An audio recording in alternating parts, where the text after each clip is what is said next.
ಸರ್ವರಿಗೂ ನಮಸ್ಕಾರಗಳು. ಅಲ್ಲಿ ಚಿಕ್ಕದಾಗಿ ಕಾಣಿಸ್ತದೆ ಅಲ್ಲ, ದೊಡ್ಡದಾಗಿ ಮಾಡ್ತೀನಿ ನೋಡಿ. ಅದೇ ವಿಜಯ ವಿಠ್ಠಲ ದೇವಸ್ಥಾನದ ಮುಂಭಾಗದ ಗೋಪುರ. ಓಕೆ, ಅದೇ ವಿಜಯ ವಿಠ್ಠಲ ಸ್ವಾಮಿಯಿಂದ ಕಂಬಗಳು ಅಂದರೆ ದೇವರ ದರ್ಶನ ಮಾಡೋಕೆ ಆಗಿನ ಕಾಲದಲ್ಲಿ ಸರತಿ ಸಾಲಲ್ಲಿ ನಿಲ್ತಾ ಇದ್ರಲ್ಲ, ಸಾಲಿನ ಕಂಬಗಳು ಚಿಕ್ಕದಾಗಿ ಮಾಡಿದ್ರೆ ಚೆನ್ನಾಗಿ ಕಾಣಿಸುತ್ತೆ. ನೋಡಿ, ಜನಗಳು ಆಗಿನ ಕಾಲಕ್ಕೆ ಬಿಸಿಲಲ್ಲಿ ಹೋಗ್ತಾರಂತ ಎಲ್ಲ ಕಡೆ ಕಂಬಗಳನ್ನ ಮಾಡಿದ್ರು, ಅದ್ರ ನೆರಳಲ್ಲಿ ಹೋಗಲಿ ಅಂತಂದು. ಸರೌಂಡಿಂಗ್ ಎಲ್ಲಿ ನೋಡಿದ್ರು ಗುಡ್ಡ ಗುಡ್ಡ ಗುಡ್ಡ ಗುಡ್ಡ ಗುಡ್ಡ.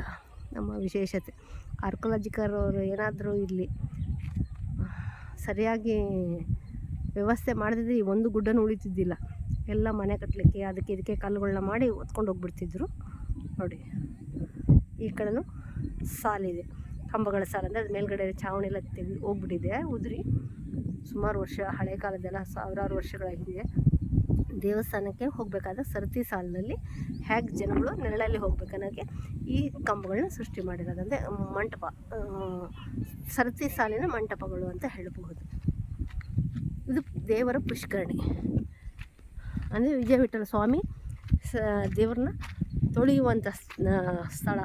ಹೇಗೆ ಈಗಿನ ಕಾಲದಲ್ಲಿ ನಾವು ಸ್ವಿಮ್ಮಿಂಗ್ ಪೂಲ್ ಅಂತ ಮಾಡ್ಕೊಳ್ತೀವಿ, ಪುಷ್ಕರಣಿ ಸ್ವಾಮಿನ ತೊಳೆಯುವಂಥ ಪುಷ್ಕರಣಿ, ಅದರ ಒಂದು ವಿಶೇಷತೆ ಇಲ್ಲಿ ಕೊಡಲಾಗಿದೆ.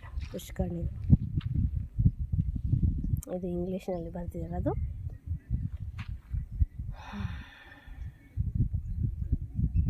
ಇದು ಕನ್ನಡದಲ್ಲಿ ವಿಜಯ ವಿಠ್ಠಲ ದೇವಸ್ಥಾನ ತೆಪ್ಪೋತ್ಸವ ಮತ್ತು ಇತರ ಧಾರ್ಮಿಕ ಆಚರಣೆಗಳು ಬಳಕೆಯಾಗುತ್ತಿತ್ತು. ಇದು 16ನೇ ಶತಮಾನದ್ದು.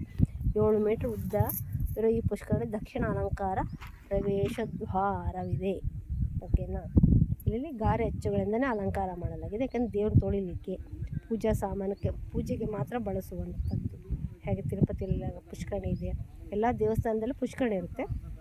ಪುಷ್ಕರಣಿ ವಿಶೇಷ ದೇವರನ್ನ ಮಾತ್ರ ತೊಳೆಯೋದು, ಯಾರು ಬೇಕು ಅವರು ಸ್ನಾನ ಮಾಡುವಂಥದ್ದು ಆಗಿರಲ್ಲ, ದೇವರಿಗೆ ಬಳಸುವಂಥ ನೀರು. ಇದು ಪುಷ್ಕರಣಿಗೆ ಹೋಗೋ ಮುಂಭಾಗದ ದ್ವಾರ. ನೋಡಿ ಎಷ್ಟು ಚೆನ್ನಾಗಿದೆ. ಪುಷ್ಕರಣಿಗೆ ಹೋಗುವಂಥ ಮುಂಭಾಗದ ದ್ವಾರ, ಮಂಟಪಗಳು. ಇದು ದೇವರನ್ನ ಇಲ್ಲಿನ ಕಂಬಗಳಲ್ಲಿ ಅಲಂಕಾರ ಮಾಡ್ಕೊಳ್ತಾ ಬಂದು ಈ ಕಡೆ ಕಂಬದಲ್ಲಿ ಹೀಗೆ ಸರತಿ ಸಾಲಲ್ಲಿ ಸೀದಾ ನೋಡಿದರೆ ವಿಜಯ ವಿಠ್ಠಲ ದೇವಸ್ಥಾನಕ್ಕೆ ಹೋಗುತ್ತವೆ ಕಂಬದ ಸಾಲು. ಅಂದರೆ ಅದರಲ್ಲಿ ಅಂದರೆ ಆಗಿನ ಕಾಲದಲ್ಲಿ ಬಿಸಿಲು ಈಗೂ ಇದೆ, ಎಲ್ಲ ಕಾಲಕ್ಕೂ ಬಿಸಿಲು ಮಳೆ ಚಳಿ ಎಲ್ಲ ಕಾಲಕ್ಕೂ ಇರುತ್ತಲ್ಲ.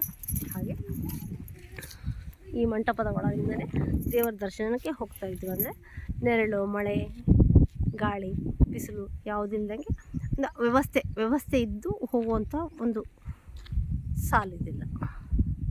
ತುಂಬ ಅದ್ಭುತವಾಗಿ ಕೆತ್ತನೆ ಮಾಡಲಿಲ್ಲ. ನನಗೆ ಇನ್ನೂ ಅಷ್ಟು ಪರಿಪೂರ್ಣವಾಗಿ ಏನೂ ಗೊತ್ತಿಲ್ಲ. ಒಂದು ಚಿಕ್ಕದಾಗಿ ನನಗೆ ಎಷ್ಟು ತಿಳಿದಿದ್ದೀನೋ ಅಷ್ಟು ನಾನು ತೋರಿಸ್ತಾ ಇರೋವಂಥದ್ದು ಈ ವಿಡಿಯೋ ಮೂಲಕ. ಪುಷ್ಕರಣಿ ಒಳಗಡೆ ಹೋಗೋಣಂತೆ.